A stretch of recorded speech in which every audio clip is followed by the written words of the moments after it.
El ángel del Señor anunció a María: Agur María, gracias betea jauna da zurekin, bedenkatua zera zu Andre guztien artean, eta bedenkatua da zure sabeleko frutua Jesús.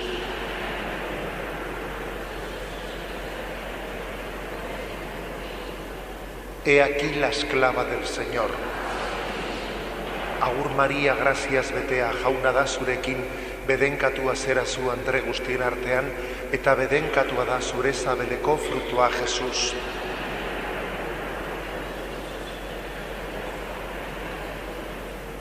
Y el Verbo se hizo carne. Agur María, gracias betea jauna da zurekin, bedenkatua zera zu Andre guztien artean, eta bedenkatua da zure sabeleko frutua Jesús.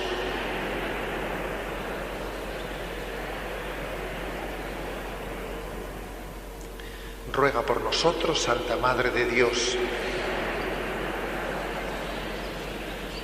Te rogamos, Señor, que los que hemos conocido por el anuncio del ángel la encarnación de tu Hijo Jesucristo, podamos por los méritos de su pasión y de su cruz llegar a la gloria de la resurrección por el mismo Cristo nuestro Señor.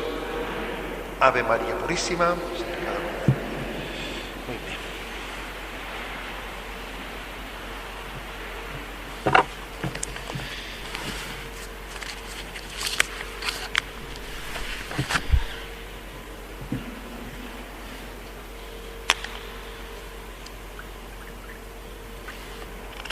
Bueno, arratsaldeon guztioi, eta batetikan esan, atzo Don Jo Mariarekin hitzaldia bukatuta gero, Bilbo aldera junginala, eskatu nion beak eman zuen hitzaldia idatzita eman zigun, eta gure boletinean publikatzeko aukera izango da, eta zuetako inork baita ere bea idatzi izandako hitzaldi guztia Jesukristori buruzkoa nahi izan ezkero eskura emango dizuegu, gaur ez dakogu prestauta, baina aste santua pasata gero izango dizue aukera. Bien, dentro de este triduo de charlas cuaresmales, creo en Dios Padre, creo en Dios Hijo, creo en el Espíritu Santo. Hablamos de esa tercera persona de la Santísima Trinidad, del Espíritu Santo, la cual especialmente conocemos por sus efectos. Le conocemos al Espíritu Santo, no le conocemos como al Hijo, a través de su encarnación, a través de su humanidad, del Verbo, de la segunda persona, podemos decir que le hemos visto, que le hemos tocado, que le hemos palpado. Del Espíritu Santo podemos decirlo en otro sentido distinto. Por sus efectos le conocemos.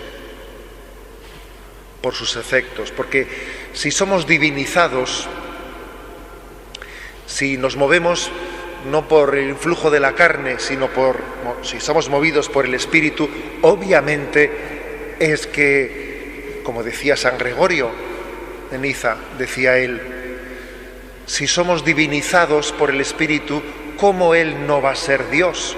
La prueba de que el Espíritu Santo es persona divina es que es capaz de divinizarnos. Y de esto quisiera yo hablaros. Quisiera hablar del Espíritu Santo desde el punto de vista de sus acciones. De sus acciones.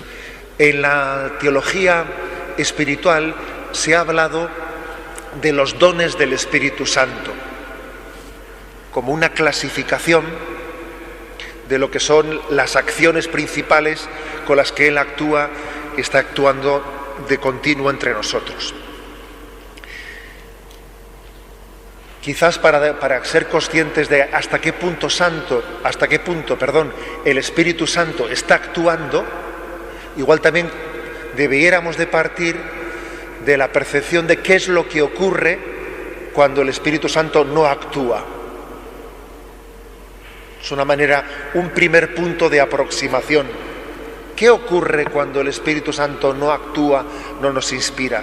Y voy a partir de una oración, de una declaración que fue hecha por la el Consejo Ecuménico de las Iglesias en julio de 1968.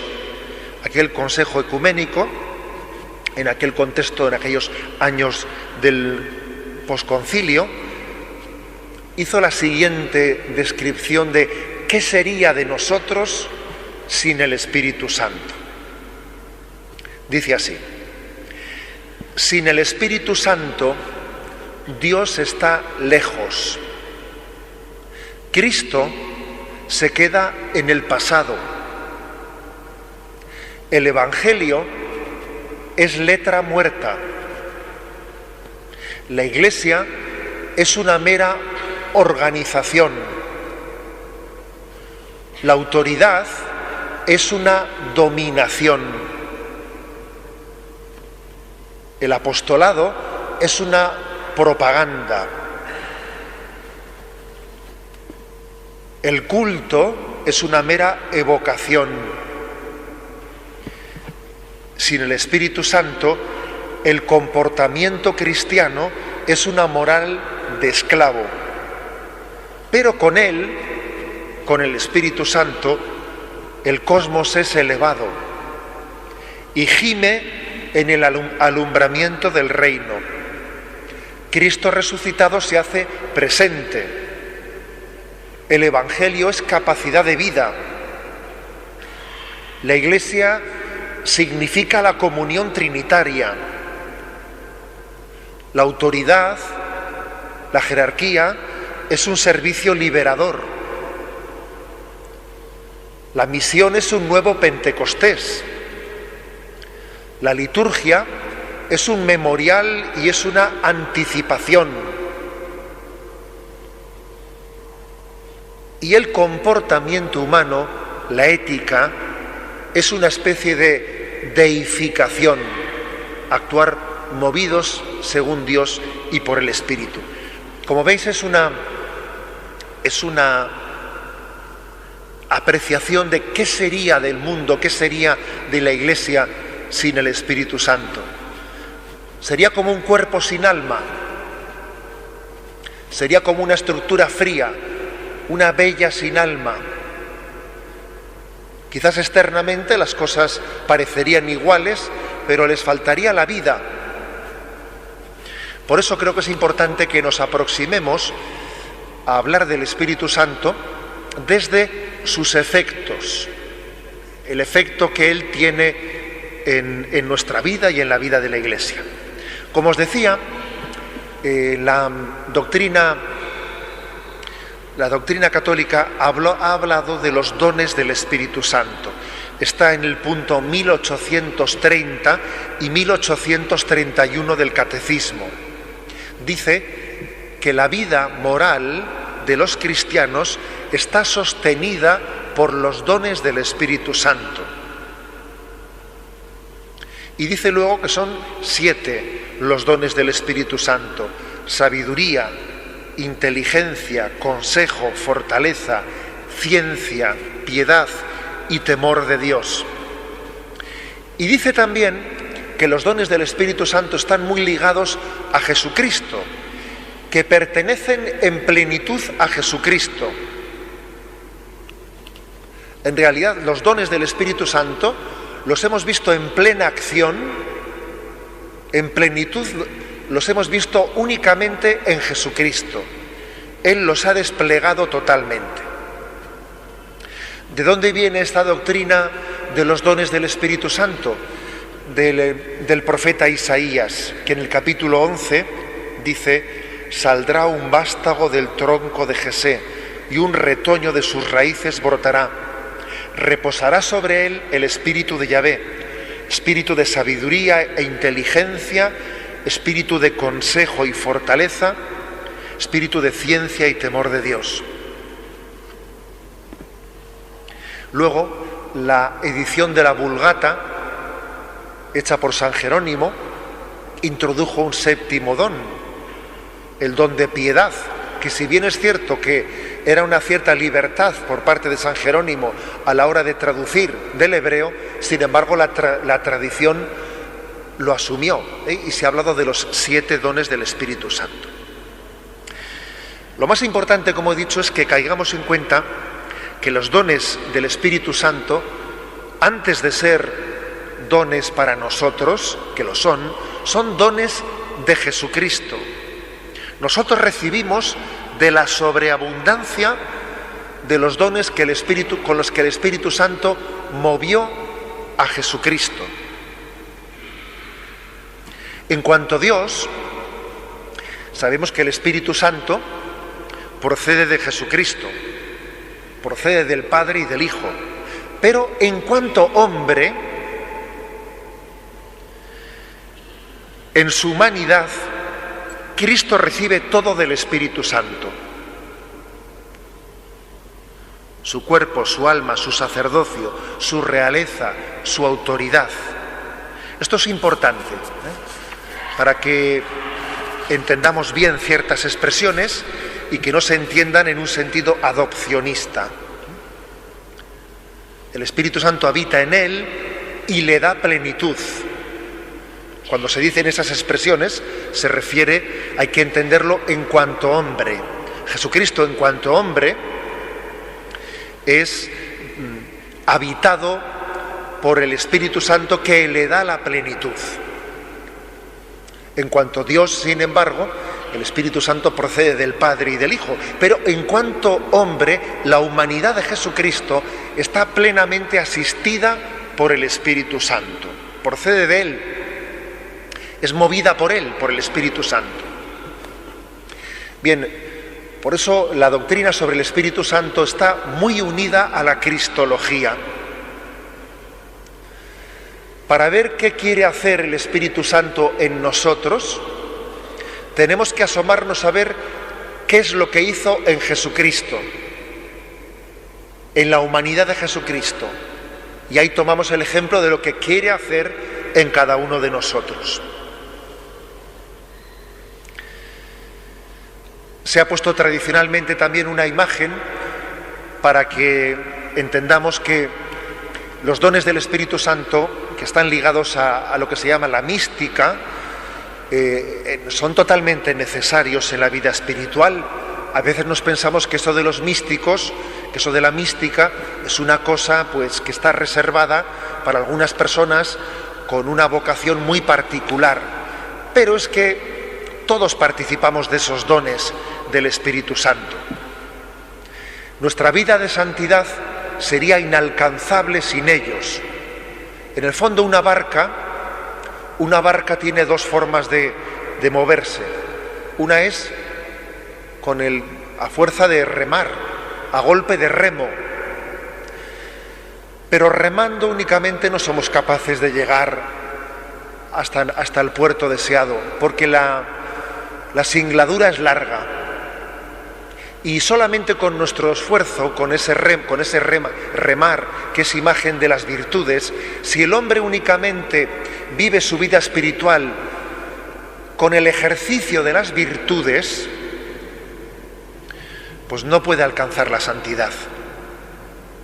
La santidad requiere que al ejercicio de las virtudes se unan los dones del Espíritu Santo, que es, pues por continuar con el ejemplo, es como si la barca se moviese no ya a fuerza de golpe de remo, sino es como si el viento soplase y como si las velas de ese velero se despliegan y se mueve con mucha mayor facilidad.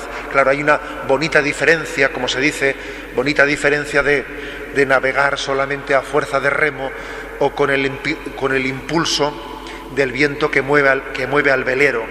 Y así vemos que en nuestra propia vida espiritual,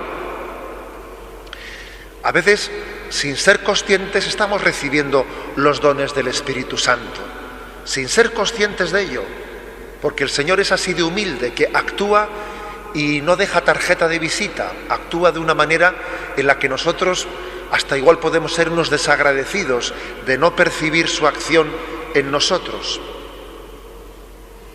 Y cuando conocemos a personas que tienen una lucha muy grande dentro de ellas para llegar a creer, que me imagino que todos conoceremos algunas, que viven una lucha interior entre la creencia y la increencia, y vemos, pues quizás que el Señor nos ha dado, alguno entre nosotros nos ha dado, pues una connaturalidad para la fe, que tenemos una adhesión a la fe muy sencilla, muy espontánea,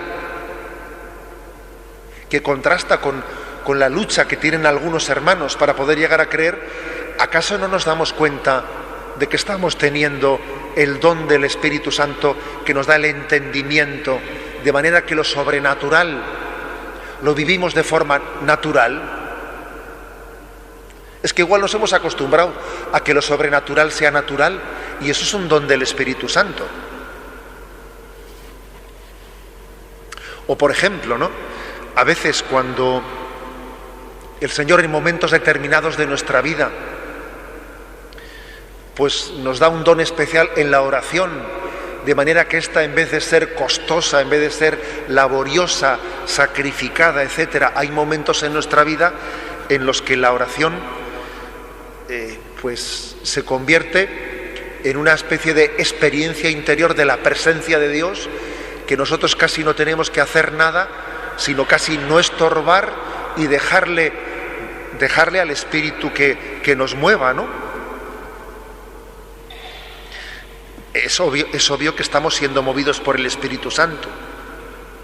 Y por ejemplo, cuando lo dice el Señor, cuando a veces estamos en situaciones complicadas y tenemos que dar un testimonio público y vemos que hemos sido asistidos, y dice uno, pues no sé cómo, pero el Señor me ha puesto en los labios las palabras adecuadas, entonces vemos que se cumplen las palabras del Señor: y no os preocupéis de cómo os defenderéis, porque el Espíritu Santo pondrá en tus labios lo que tienes que decir, y estamos siendo asistidos por el Espíritu. Y podríamos poner muchos ejemplos más. Por ejemplo, la prontitud para poder perdonar. Hay personas que pueden vivir una auténtica calvario luchando con sus rencores y con sus recuerdos del pasado. Y a veces el Espíritu Santo da una facilidad para el perdón, unos sentimientos de misericordia hacia las personas que nos han ofendido, que es un milagro, es un don sobrenatural. Quiero decir que, sin duda, los dones del Espíritu Santo, aunque los veamos como algo muy lejano, están actuando en nosotros más de lo que suponemos, mucho más de lo que suponemos. La teología clásica dijo que los dones del Espíritu Santo son hábitos sobrenaturales infundidos por Dios, por el Espíritu Santo, para que podamos recibir con prontitud y facilidad las inspiraciones de Dios, las inspiraciones del Espíritu Santo. Si os fijáis en el Evangelio, no voy a decir que continuamente, pero de vez en cuando aparece la expresión de que Jesús fue llevado al desierto por el Espíritu. Jesús fue movido por el Espíritu y dijo esta oración. En determinados pasajes se hace referencia a que la humanidad de Jesucristo es movida por el Espíritu. Y Jesús, movido por el Espíritu Santo, elevó sus ojos al cielo y dijo: Padre, te doy gracias porque estas cosas se las has ocultado a los que se las dan de sabios, de entendidos. Pero fijaros que dice al principio, movido por el Espíritu Santo. Se trata, pues, de que tengamos docilidad para poder ser movidos por las acciones del Espíritu Santo. Esa docilidad es muy importante. Si no, a veces, ¿qué es lo que ocurre? Pues vamos a decirlo con crudeza, ¿no?, con un poco de humor, que a veces solemos confundir las inspiraciones del Espíritu Santo con nuestras ocurrencias o con nuestros prontos. No es lo mismo un pronto personal, una ocurrencia personal, que una inspiración del Espíritu Santo. Y saber distinguir una cosa de la otra, obviamente, pues supone que tengamos una vida espiritual seria. Lo cierto es que en la vida del cristiano las virtudes el ejercicio de las virtudes, en las que entra en juego de una manera mucho más directa la voluntad, las virtudes y los dones del Espíritu Santo suelen estar mezclados y ambos actúan conjuntamente desde el principio. Desde el principio. Pero es cierto que según va avanzando la vida espiritual, en la cumbre de la vida espiritual, los dones del Espíritu Santo suelen actuar de una manera pues mucho más plena, porque uno, digamos, se ha curtido, las virtudes han preparado el terreno para que después los dones del Espíritu Santo rematen, culminen, lleven a su plenitud pues la tarea de la santificación en cada uno de nosotros. Pero lo que sí que podemos decir es que las virtudes no pueden llegar a su plenitud sin esa misericordia de Dios que actúa directamente en nosotros por los llamados dones del Espíritu Santo. Y bien, aunque sea de una manera sencilla, pues yo voy a describir los 7 dones, dando algunas pinceladas, algunas características de cada uno de los 7 dones del Espíritu Santo.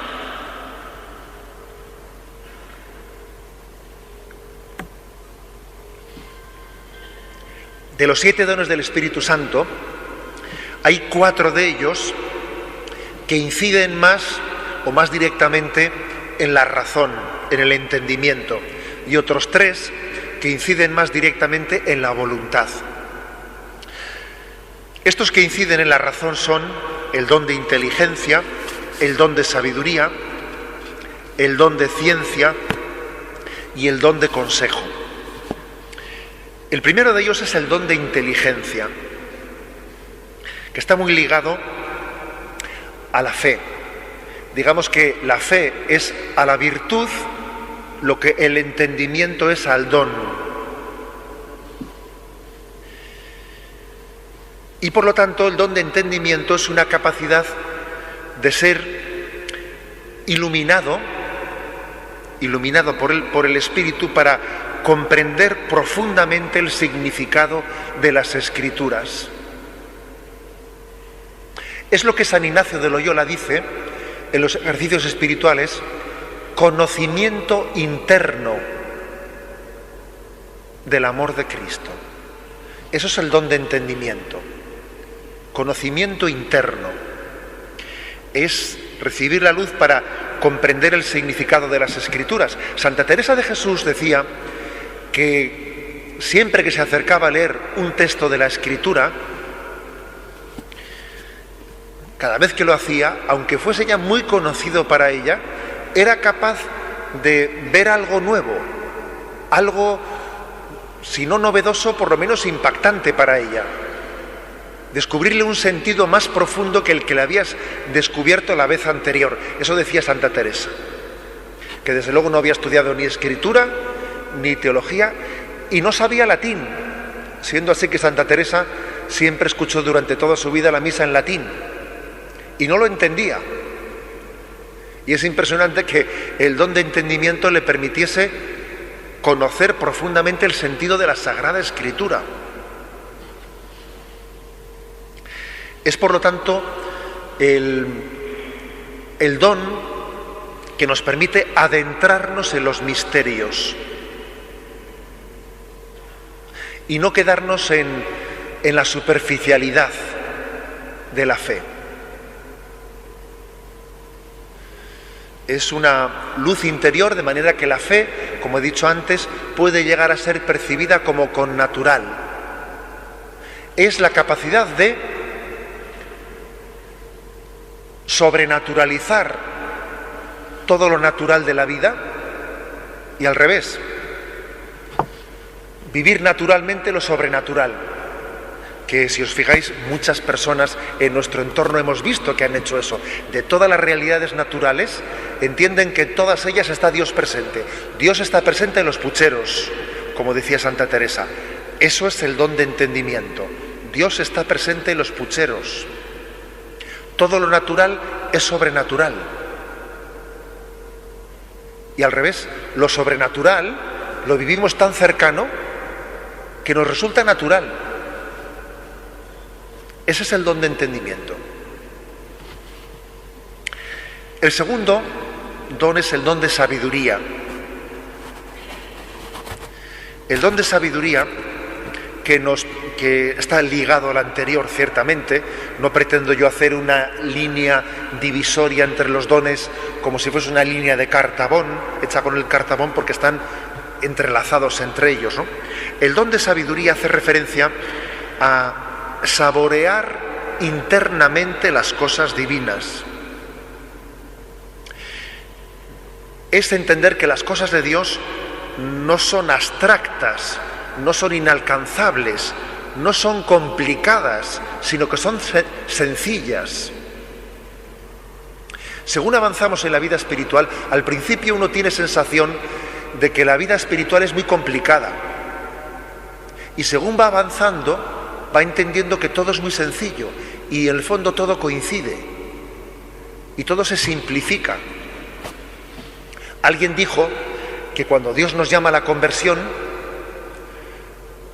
primero nos implica, al implicarnos nos complica, pero finalmente nos simplifica. Algo de esto podemos percibir en el don de sabiduría, que es como entender, saborear el misterio de la revelación, saborearlo y entender lo que es sencillo. Es en el fondo una sola cosa, todo se reduce al amor. Alguien dijo también en otra expresión, que creo que es muy certera, que la sabiduría es lo que queda en nosotros después de haber olvidado todo lo que aprendimos de memoria. Porque es verdad, en esta vida uno aprende muchas cosas que luego las olvida. Estuve haciendo ayer una visita a los alumnos del Colegio de Larramendi y entré allí en la clase de matemáticas y tenían la pizarra llena de ecuaciones, madre mía, que yo en su tiempo pues las había estudiado, ¿no? Pero les hice el comentario, que se reían los alumnos, le dije, ¿cuántas cosas aprendemos para luego olvidar? Pero sin embargo la sabiduría es lo que queda en nosotros después de haber olvidado todo lo que aprendimos de memoria. Pero queda un pozo, queda una sabiduría, queda una connaturalidad.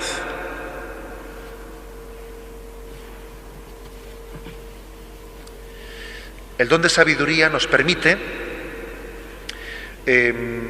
sentir las cosas con criterio de eternidad. Conocer amando. Creo que el don de la sabiduría es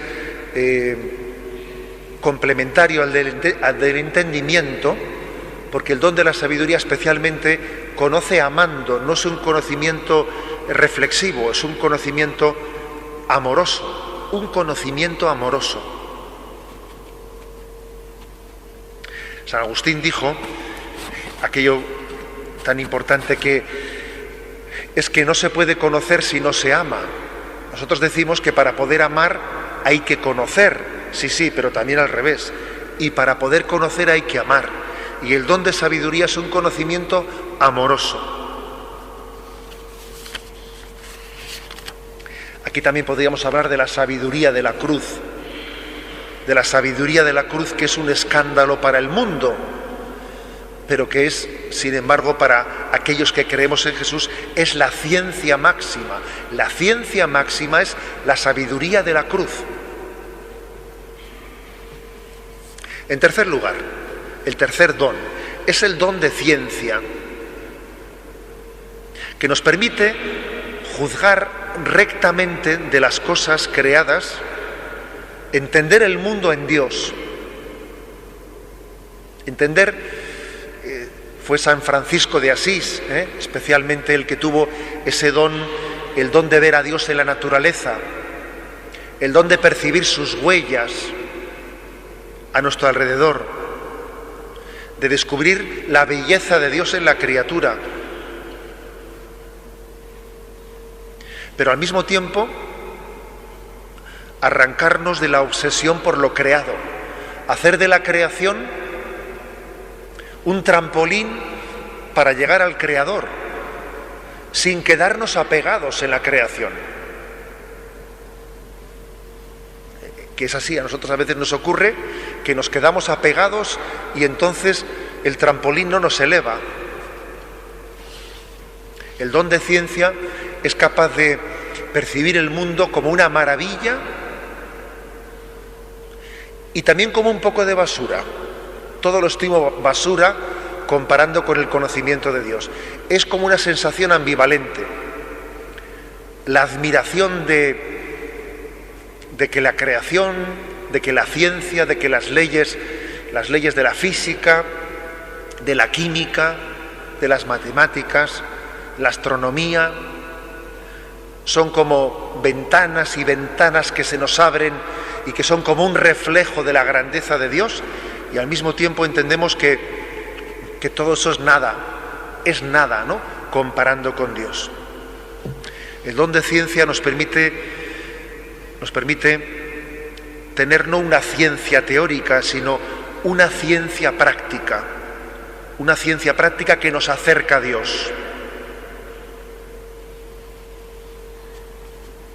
El don de ciencia, por cierto, es aquel que hace que nuestro estado de vida, nuestra profesión, sea un lugar de encuentro con Dios.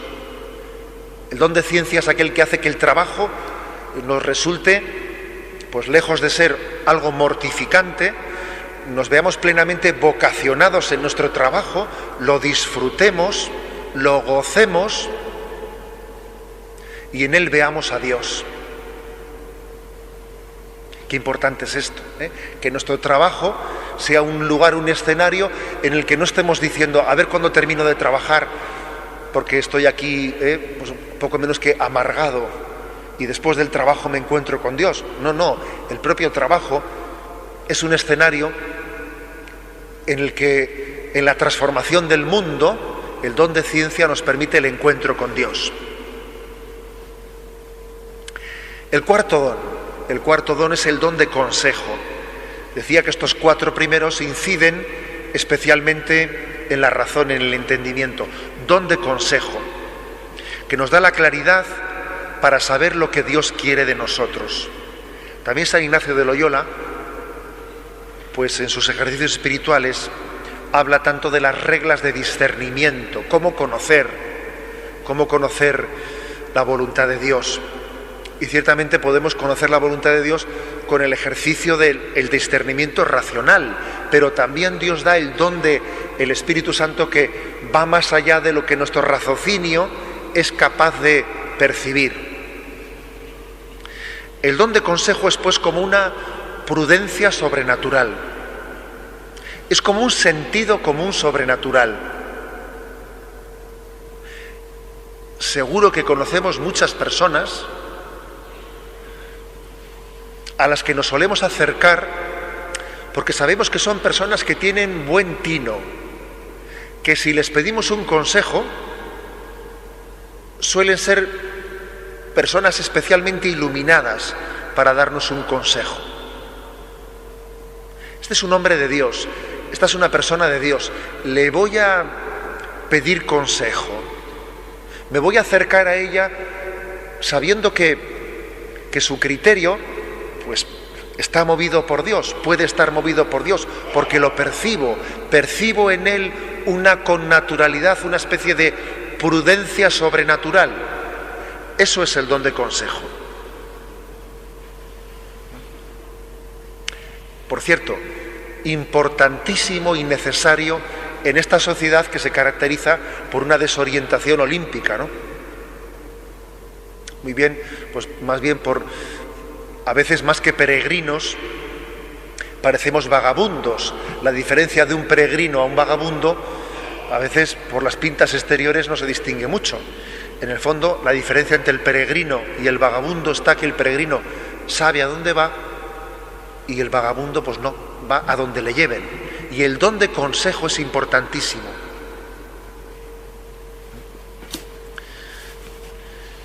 Un detalle, y es que creo que es verdad que el don de consejo a veces está ligado al ministerio sacerdotal, para el ejercicio del acompañamiento espiritual o de la dirección espiritual. No siempre. Hay personas que han recibido el don de consejo para guiar a otras sin tener la vocación sacerdotal. Y la vida religiosa o sencillamente dentro de los dones bautismales. Pero hay un detalle, y es que creo que los que tenemos este cierto ejercicio del acompañamiento espiritual o del consejo en el sacerdocio, etcétera, creo que solemos tener la experiencia de que Dios nos da el don de consejo muchas veces para el prójimo, pero no tanto para uno mismo. Uno suele ser instrumento de Dios para los otros, pero no es autosuficiente él. Uno difícilmente se autoaconseja a sí mismo. Suele requerir de otro instrumento de Dios para que le aconsejen a él. Porque Dios no ha querido hacernos autosuficientes. Dios ha querido que unos seamos instrumentos para los otros. Y que el que da consejo, también él necesite recibirlo. Esto creo que es un buen signo de que el don de consejo actúa en nosotros. El que necesitemos recibirlo, eso es una garantía de que podamos darlo.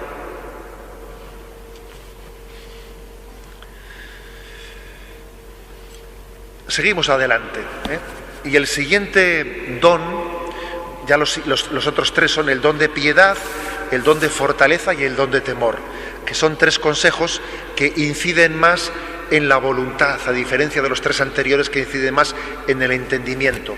El don de piedad es definido como un respeto amoroso, una intimidad amorosa con nuestro Padre del Cielo, con Dios, que nos da como un saber hablar con intimidad con Dios, el don de piedad. No únicamente hacia Dios, también hacia nuestra familia, hacia nuestros padres. El don de piedad es aquel que nos hace tener un sentido muy alto, ¿no?, de identificación con nuestra familia, el que nos permite sentirnos muy orgullosos de nuestra familia y recibir de ella muchos dones. A veces observamos que hay personas que viven una relación familiar tormentosa, con dificultades, ¿no? Y sin embargo hay otras personas que viven su familia como un lugar de revelación de Dios, como un lugar en el que Dios les está continuamente mostrando su rostro misericordioso. Y eso se debe no únicamente a que esa familia sea más santa que la otra, sino a que uno también tiene unas gafas mejor ajustadas, mejor graduadas, que es el don de piedad. El don de piedad hace que veamos las virtudes en los demás y que estemos abiertos a lo que Dios pueda mostrarnos de los ejemplos y testimonios de santidad de los santos que hemos vivido dentro de la familia. El don de piedad es aquel que, llevado al terreno de la oración, lleva a que algunas personas suelen decir, ¿no?, que cuando rezan el Padre Nuestro íntimamente no pasan nunca de la primera palabra, Padre Nuestro, Abba, y se quedan en esa palabra, porque ya se emocionan, sus ojos se llenan de lágrimas y ya con esa palabra Padre, lo han dicho todo. Lo han dicho todo. Os decía en la charla que dimos antes de ayer que José Luis Martín Descalzo decía: saberte Padre, Dios mío, saber que tú eres Padre es para mí el cielo. Eso es el don de piedad. Un paso más, el don de fortaleza. El don de fortaleza, yo creo que quizás sea más fácil de entender que otros para nosotros. ¿Cuántas veces hemos dicho, es que no sé de dónde he sacado fuerzas, me quedo sorprendido de mí mismo? Tenía que afrontar pues el cuidado de un familiar. Yo pues, nunca me he visto en una situación como esta. Es más, soy una persona aprensiva, quizás soy de los que me mareo con una aguja, y llegado un momento determinado me quedo sorprendido de cómo he tenido fuerzas y arrestos pues, para estar presente en momentos duros de acompañar a un enfermo, o etcétera, etcétera, etcétera. A veces hemos tenido la experiencia interior de haber sido asistidos más allá de nuestras capacidades naturales. Es curioso esto, es curioso, el don de fortaleza. Recuerdo que, sabéis que hace pocas semanas falleció un sacerdote joven de nuestra diócesis, todavía de menos de 40 años, ¿no? Y sus padres me decían que se habían quedado muy sorprendidos viendo, había tenido un cáncer de pulmón, y él era muy nervioso y aprensivo, Iñaki, y sus padres me decían que se habían quedado impresionados de cómo la etapa final de su enfermedad había recibido como un don de fortaleza muy grande, de estar tranquilo, de superar totalmente el ser aprensivo, de vivir ese momento con señorío, con entereza. Habían ellos percibido de dónde le ha venido esa fortaleza.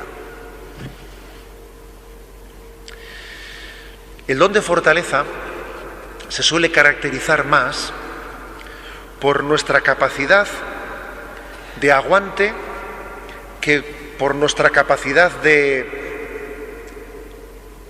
ataque. Si alguien identifica el don de fortaleza con la capacidad de atacar mucho y luego resulta que no aguanta nada, no tiene encaje, eso no es don de fortaleza. El don de fortaleza es aquel, traducido un poco a términos boseísticos, aquel que tiene capacidad de encaje y desde luego no cae a la lona por muchos golpes que reciba. No es tanto saber dar, sino saber encajar. Ese es el don de fortaleza, que nos permite tener una gran paciencia y ser valientes ante el mundo y no asustarse. Hay un texto, ¿no?, de Isaías que dice: no les tengas miedo, que si no, yo te meteré miedo de ellos. Es un texto curioso. Dice Yahvé al profeta que les va a enviar a un ambiente hostil a predicar y va a tener un ambiente muy hostil, ¿no? Entonces Yahvé le dice al profeta: vete y diles esto, y no les tengas miedo, que si no, yo te meteré miedo de ellos. Es decir, que es que el miedo es una tentación. El miedo no es, a veces nos pensamos que el miedo sencillamente es una debilidad psicológica. No, es una tentación. El que teme sufrir, sufre de temor. Y el temor es verdaderamente un ataque del maligno en nuestra vida, al que tenemos que hacerle frente. Y además pasa una cosa, que si a la tentación del miedo se le hace frente, esta da un pie atrás. Pero si uno le cede al miedo, el miedo gana terreno. Por eso el don de fortaleza que lo experimentamos en nuestra vida tiene que ser invocado. Señor, sé mi roca, mi alcázar, un baluarte donde me salve. Y por último, el último de los dones es el don de temor de Dios. Es curioso, que se diga el don de temor de Dios. No dice el don de temor a Dios. No dice temor a, sino temor de Dios. Temor de apartarnos de Él. Temor de qué es de mí sin Él. Y este don de temor nos permite librarnos de timideces, de complejos, de respetos humanos, de los miedos paralizadores, ¿Por qué? Porque tenemos únicamente temor de Dios. A mí me importa lo que Dios piense de mí y no lo que piensen los demás. Y quien tiene temor de Dios empieza a ser libre de los demás. Su público es Dios. Y no se siente condicionado por los demás. Librarnos de timideces, de complejos, porque vivimos en presencia de Dios y nos importa Él.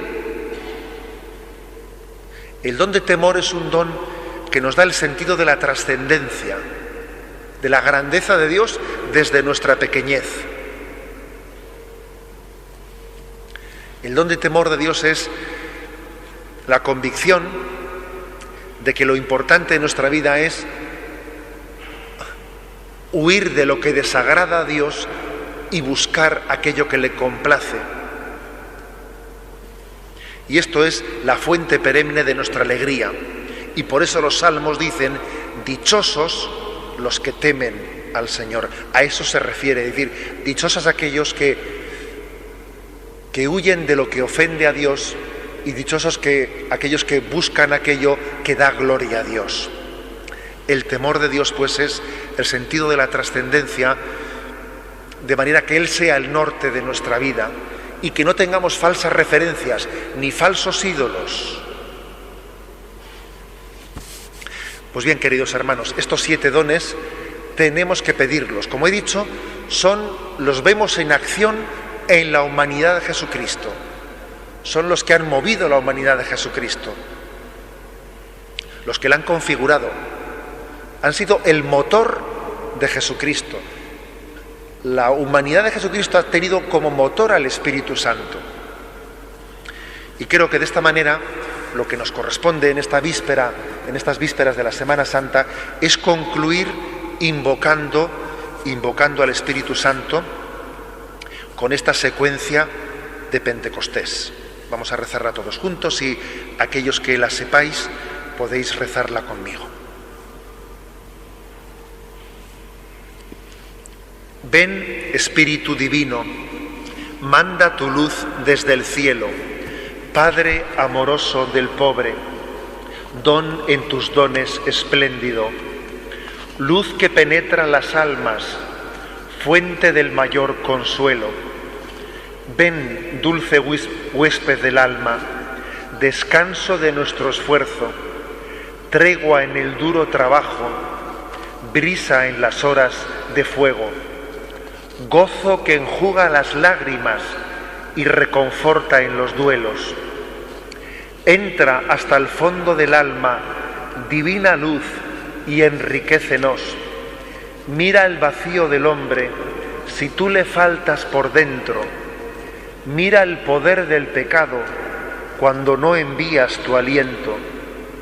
Riega la tierra en sequía, sana el corazón enfermo, lava las manchas, infunde calor de vida en el hielo, doma el espíritu indómito, guía al que tuerce el sendero. Reparte tus 7 dones según la fe de tus siervos. Por tu bondad y tu gracia, dale al esfuerzo su mérito. Salva al que busca salvarse y danos tu gozo eterno. Amén. Aintzaitari semiari eta Espiritu Santuari, hasieran zen bezala, orain eta beti, eta gizaldietan. Amén. Con la fuerza del Espíritu vamos a recibir la bendición.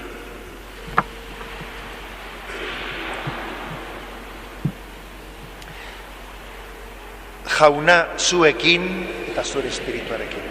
Bedenka zaitzatela jangoiko ahal guztidunak, aitak eta semeak eta Espíritu Santuak. Amén.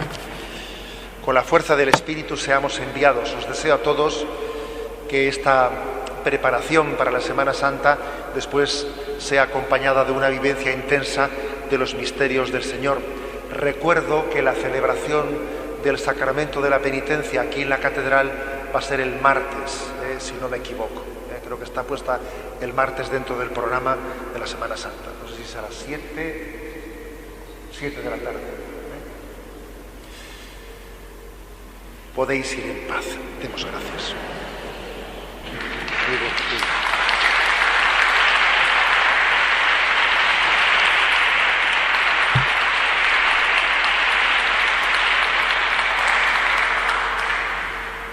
perdón, no he dicho, que también es un aviso interesante, que la misa crismal, sabéis que es la misa en la que el presbiterio suele hacer la renovación de las promesas